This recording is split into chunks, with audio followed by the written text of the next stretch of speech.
আসসালামু আলাইকুম সুপ্রিয় বন্ধুরা, ঈদে গ্রামের বাড়িতে বেড়াতে আসছি।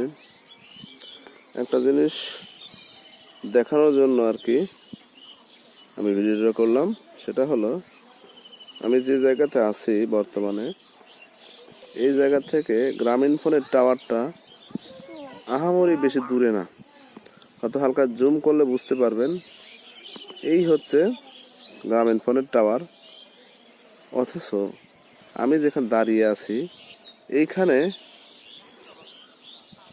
নেটওয়ার্ক, ইন্টারনেটের যে নেটওয়ার্ক 4G বলি 3G বলি, এখানে পায় না। এটা কেন? এই কারণটার উত্তর আমি আপনাদের কাছে একটু জানতে চাই, একটু জানাবেন। ভাবতে অবাক লাগে। এখানে সর্বোচ্চ ডিস্টেন্স যদি হয়, দূরত্বের কথা বলা যায়, 1 কিলো হবে না, 1 কিলোর একটু কমই হবে। অথচ এই জায়গা থেকে নেটওয়ার্ক ধরে না, উঠে থাকে। ধন্যবাদ।